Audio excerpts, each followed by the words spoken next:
Hello everybody, welcome to divinely guided 7777। कैसे हैं आप सब लोग। मैं आ गई हूँ एक और फ्रेश रीडिंग के साथ और आज का टाइटल बहुत ही डिफरेंट है। ये शायद मैं अपने चैनल पे दूसरी दफ़ा कर रही हूँ। पहले मैंने लिखा था, पहले मैंने रीडिंग की थी बहुत पहले कि उन्होंने आपको क्यों छोड़ा। और आज मैं ये रीडिंग कर रही हूँ कि क्या आप दोनों का अलग हो जाना बेहतर था या नहीं। ठीक है, क्योंकि ये उन लोगों के लिए होगी जिन्होंने अपनी लाइफ में लव को एक्सपीरियंस किया, लेकिन अब वो दोनों एक साथ नहीं हैं। लेकिन आपने रिलेशनशिप में आने के बाद मोहब्बत एक्सपीरियंस की।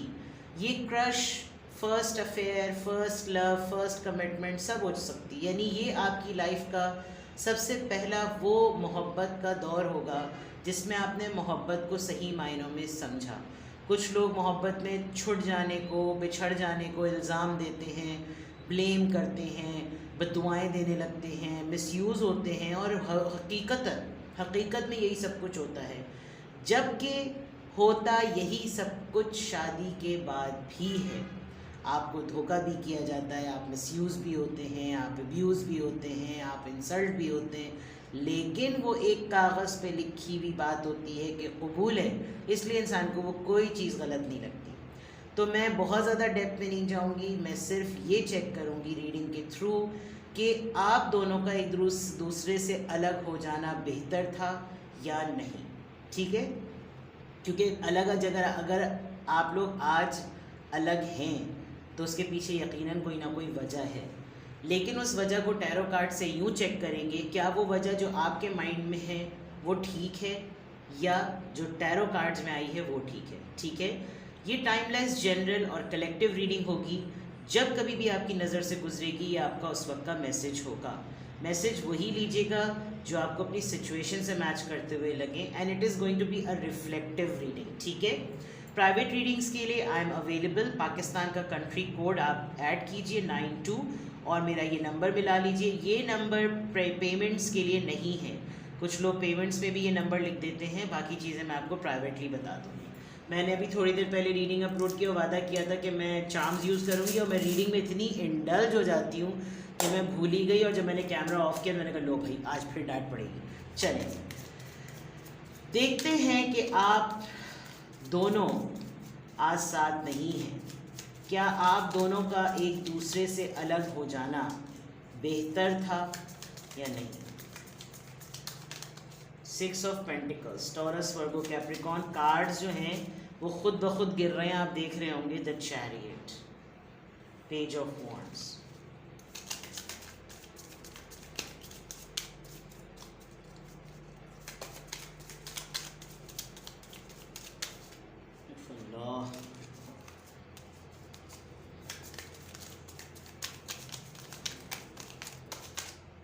अरे भाई, one at a time, please give me cards one at a time. 3 of cups, wow। कुछ बातें जो मैं आपको मोटी मोटी बता दूं। सबसे पहले तो साइंस बता दूं। Taurus, Virgo, Capricorn, Cancerian, Aries, Leo, Sagittarius and cancer, Scorpio, Pisces. आप दोनों एक दूसरे से एक सिचुएशन के बाद मिले थे। ठीक है, यानी कि आप दोनों की लाइफ में ऑलरेडी एक ठुड्डा खाई हुई सिचुएशन थी। आप दोनों डिच्ड हुए थे अपने अपनी लाइफ में अपने अपने पार्टनर से।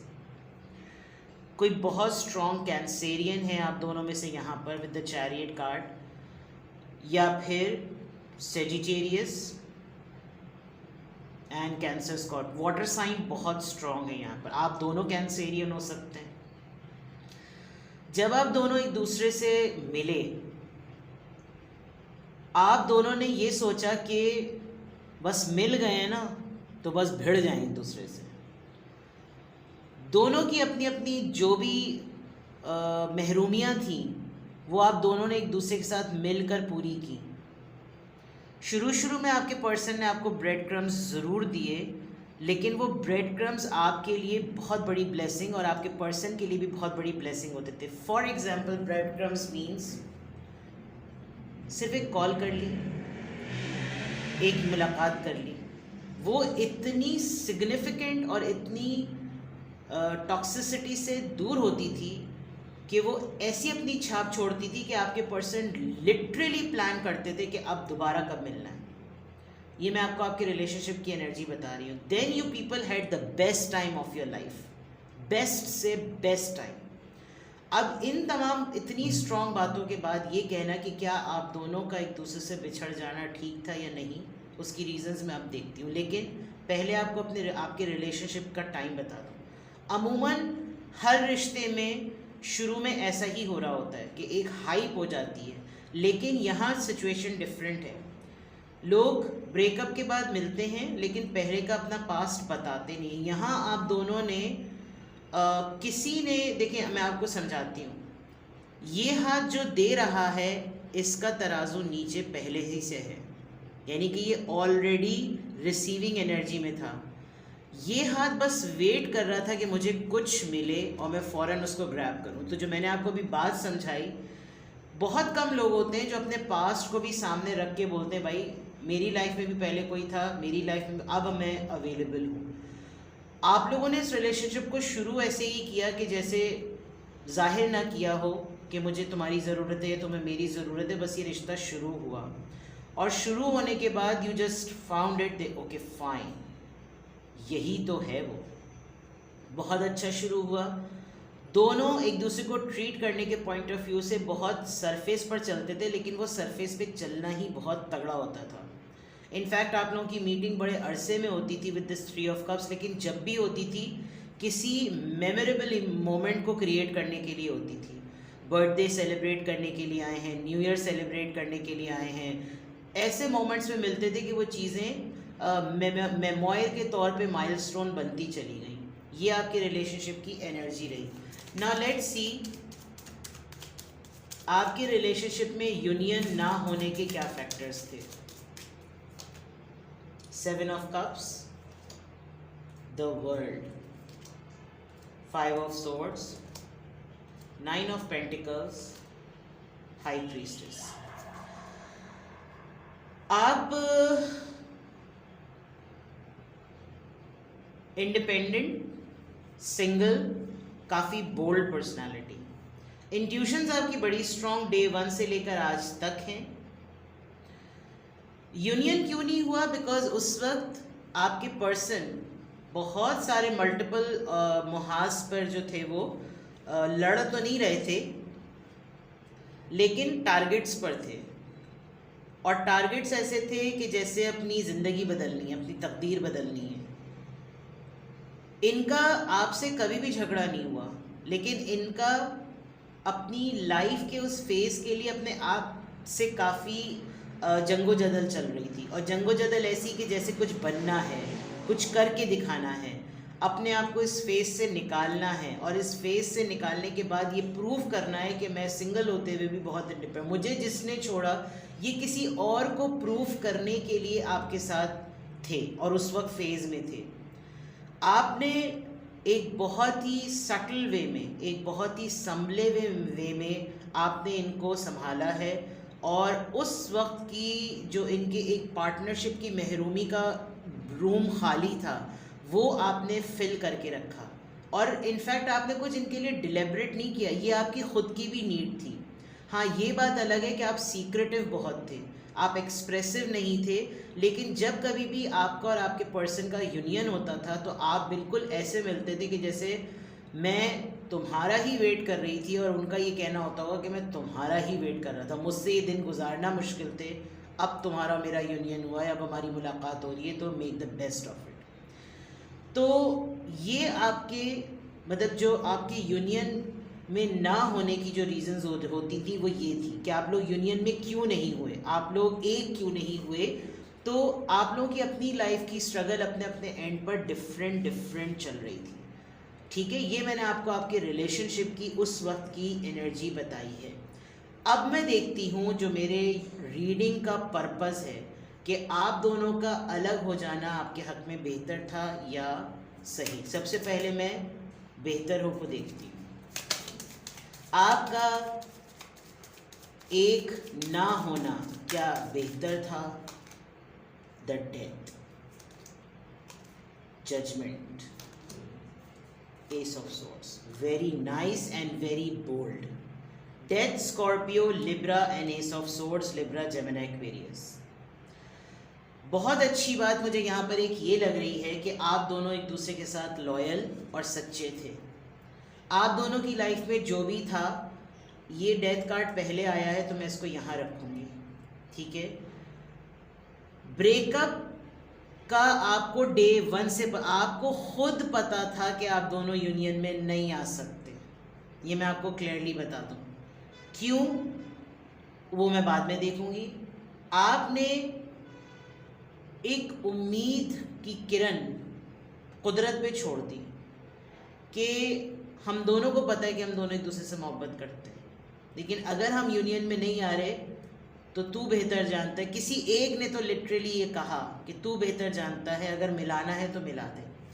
ये चीज़ बहुत बोल्डली आपने और आपके पर्सन ने एक दूसरे से कम्युनिकेट की with this S of swords. आप दोनों एक दूसरे के साथ लॉयल रहे, किसी ने किसी के साथ कोई बात छुपाई नहीं, जो कि मैं शुरू में भी बात बता चुकी हूँ। तो आप दोनों एक यूनियन में नहीं आए, आप दोनों का एक ना होना क्या आपके हक़ में बेहतर था। क्यों? क्योंकि आप दोनों एक दूसरे के साथ लॉयल थे। अब मैं देखती हूँ कि बेहतर क्यों नहीं था। आप दोनों का एक दूसरे के साथ एक दूसरे का ना होना बेहतर क्यों नहीं था। Queen of pentacles, 2 of cups, page of pentacles. इसलिए बेहतर नहीं था क्योंकि ये एक ट्विन फ्लेम जर्नी थी, और ट्विन फ्लेम कभी भी एक नहीं होते। वो एक टाइम के लिए मिलते हैं, एक रूह के 2 टुकड़े। वो एक टाइम के लिए मिलते हैं, एक दूसरे को अपनी महरूमियाँ शीशे के तौर पर दिखाते हैं, और उन चीज़ों को आइडेंटिफाई करके जब वो फुलफ़िल हो जाती हैं, टारगेट छोड़ के चले जाते हैं। और वो टारगेट क्या होता है? अगर ये क्यों नहीं था अच्छा, ये इसलिए अच्छा नहीं था कि जो आज आप हैं, जिस तरह की पर्सनैलिटी आज आप हैं, अगर आप दोनों यूनियन में आ जाते तो ना उनकी ग्रोथ होती ना आपकी ग्रोथ होती। यहाँ मैं देख सकती हूँ कि आज आप एक ऐसी पोजीशन पर हैं जिसमें लोग आपके साथ एसोसिएट होकर ग्रोथ ढूंढते हैं। आप बहुत सारे लोगों के ब्रेड अर्नर्स हैं, आप बहुत सारे लोगों के लिए हेड ऑफ़ द फैमिली हैं, आप बहुत सारे लोगों के लिए सपोर्ट सिस्टम है, फाइनेंशियली भी और मॉरली भी। आप अपने इस एक्सपीरियंस से बहुत सारे लोगों को लेसन्स देते हैं, टीचिंग्स देते हैं कि कैसे रिश्ते चलाए जाते हैं। इनफैक्ट आप लोगों का यूनियन ना होने के बाद एक यूनियन दोबारा हुआ, उसके बाद आप दोनों ने अपनी अपनी पोजीशंस को देख लेने के बाद रियलाइज़ किया कि अब हमें शायद एक दूसरे की ज़रूरत नहीं है, क्योंकि अब हम दोनों अपनी अपनी जंगें, अपने अपने हालात, अपने अपने टारगेट्स और अपने अपने गोल्स अचीव कर गए हैं।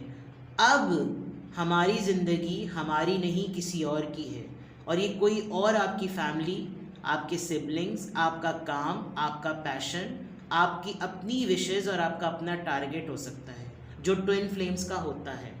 तो आप दोनों का एक दूसरे के साथ यूनियन में, यानी आप दोनों अगर एक साथ हुए तो उसकी अच्छी बात क्या है और उसकी एक ना होने की वजूहात क्या हैं। अगर आप एक हो जाते तो क्या अच्छा होता, और आप अगर एक ना होते तो क्या अच्छा नहीं होता। ये 2 पोजीशंस इस वक्त आपकी एज लवर्स, क्या आप दोनों एक दूसरे के साथ नहीं हैं तो क्यों नहीं हैं, ये सारा क्लियर यहाँ पर नज़र आ रहा है। It's a very strong and it's a very beautiful reading. The point is कि ट्विन फ्लेम जर्नी में रहते हुए, यूनियन में ना आने के बावजूद, एक दूसरे से अलग अलग दूसरी 2 दुनियाओं में रहते हुए भी आप दोनों मुझे बहुत रिस्पेक्टेबल और बहुत ही रिप्यूटेबल पर्सनालिटीज़ लग रहे हैं। क्यों? क्योंकि जो रिश्ता लॉयल्टी की बेस पे शुरू होता है और वो लॉयल्टी पे एंड होता है, उसमें ना कभी भी इंसान अपनी मोहब्बत को तोहमत देता है, इल्ज़ाम देता है, ना कोसता है, और ना ही उसको कभी भी कोई ब्लेम करता है। इनफैक्ट एक दूसरे की इज़्ज़त और ज़्यादा बढ़ती है। आज आप अपनी अपनी ज़िंदगियों में किसी और के लिए ज़िंदगी गुजार रहे हैं, और कुछ और लोग आपके वजूद की अहमियत को बहुत ज़्यादा जो है वो समझते हैं, तो इससे बेहतर क्या बात हो सकती है। अगर आप दोनों यूनियन में होते, अगर आप दोनों एक दूसरे के साथ रह रहे होते तो शायद आप दोनों एक दूसरे को पहचानते ही ना, ठीक है। तो आप दोनों का एक दूसरे के साथ यूनियन में ना होना अच्छा होता या गलत होता, ये मैंने आपको बताया। अब मैं देखती हूँ कि इस वक्त इस मोमेंट पर आप दोनों एक साथ नहीं हैं, ठीक है, आप लोग यूनियन में नहीं हैं, यानी कि आप लोग एज पार्टनर्स नहीं हैं, तो आपके रिलेशनशिप की एनर्जी क्या है मुझे नहीं पता। आप लोग यूनियन में हैं यानी S of swords, 5 of pentacles, the empress, wow, the hermit. आप लोग टीचर्स बन चुके हैं, स्कॉलर्स बन चुके हैं, एक्सपीरियंस्ड इंटेलेक्चुअल्स बन चुके हैं। हर्मिट के बाद एक और मैं कार्ड लेती हूँ, 2 ऑफ पेंटिकल्स। कभी कभी आप लोग को बहुत ख्याल आता है कि एक दूसरे से बात की जाए, एक दूसरे को ढूंढा जाए, एक दूसरे से मिला जाए, लेकिन एक मैच्योरिटी और इंटेलिजेंट पॉइंट ऑफ व्यू से, एक विजडम पॉइंट ऑफ व्यू से आपको लगता है कि बात ठीक नहीं। आप दोनों ही अपने अपने पेज पर सोचते हैं कि क्या अब हम आज के दिन अगर एक दूसरे से मिले तो क्या वही पैशन शो कर सकेंगे जो डे 1 एक दूसरे के लिए शो किया था, जिसमें आपके माइंड और हार्ट की बड़ी डिटेल जगलिंग होती है। आप एक दूसरे से बहुत स्ट्रांगली बात करना चाहते हैं, लेकिन इस वक्त आप जिस भी पोजीशन में हैं आपको लगता है कि इस पॉइंट ऑफ टाइम पर अगर आप एक दूसरे से कॉल आ गई थी तो शायद ऐसा लगेगा जैसे कोई किसी को मटेरियल्स की वजह से कांटेक्ट कर रहा है। इस वक्त आप दोनों को एक दूसरे की नहीं, दुनिया को आपकी ज़रूरत है। With this empress and with this hermit card you are doing wonders, keep it up. ये एक रिफ्लेक्टिव रीडिंग थी, कुछ पुराने दिल के तार मैंने छेड़े, तो देखिए, ठीक है। अपना बेहद ख्याल रखिएगा, बाय बाय।